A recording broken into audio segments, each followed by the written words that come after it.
Throughout history, certain thinkers have had a profound impact on how we perceive the world, our relationships, and our place in it. From Socrates to Aristotle, from Epictetus to Plato, their teachings have shaped the foundations of modern thought. And these teachings, though ancient, still influence us today in ways that might surprise you. We look to these figures not just for answers, but for insights into the nature of virtue, justice, and the very essence of life. But here's an interesting thought.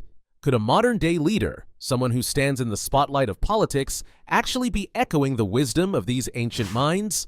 Could Barack Obama, the 44th President of the United States, be one of the greatest modern-day philosophers, though he might not even realize it?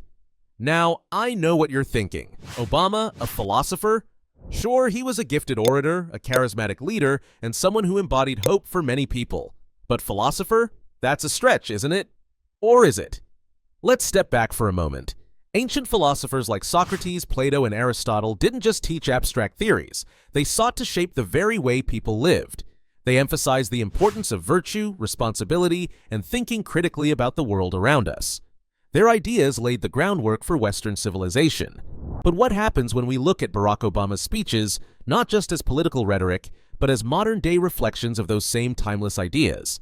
Let's start with a quote that might resonate with many people.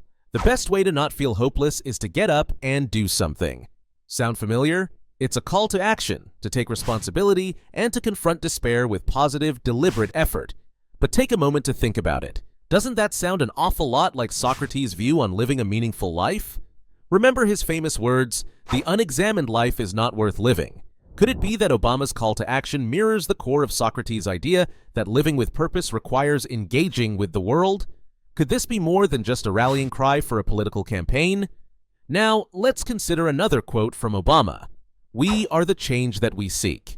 At first glance, it might sound like a political slogan, a way to inspire people to take part in a movement. But is it possible that it's a modern interpretation of Aristotle's idea that the whole is greater than the sum of its parts? Obama's call for collective action, his emphasis on unity, resonates deeply with Aristotle's view of the power of collaboration. Change, in Obama's words, doesn't come from any one individual. It comes from us all working together.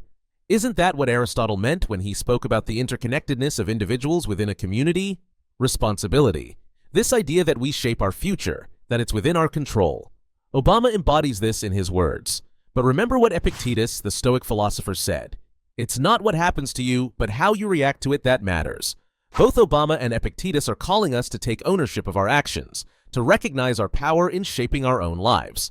Obama, like the Stoics, seems to suggest that our reactions, our choices, are what define us, not the circumstances we find ourselves in. Could Obama's call for maturity echo Plato's concept of justice, the idea that justice means minding your own business and not meddling with other men's concerns?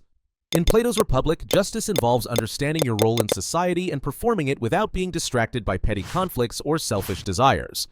Obama seems to be calling for something similar, a shift in focus toward collective maturity, a call to rise above personal grievances for the greater good. Plato would likely approve. Sound familiar? Aristotle said, "Courage is the first of human qualities because it is the quality which guarantees the others."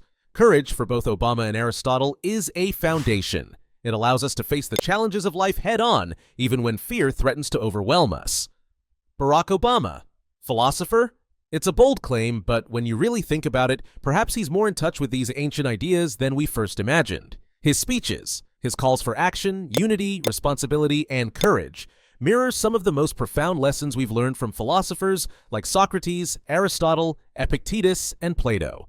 The question is, does Obama recognize these parallels? Or is he simply channeling the wisdom of ages without even realizing it? Maybe, in the end, the greatest philosophers aren't just the ones we write about in textbooks, but those who, through their words and actions, continue to shape our world. What do you think? Is Barack Obama, in his own way, a modern-day philosopher? Or are we just reading too much into his words? What do you think? Let us know in the comments.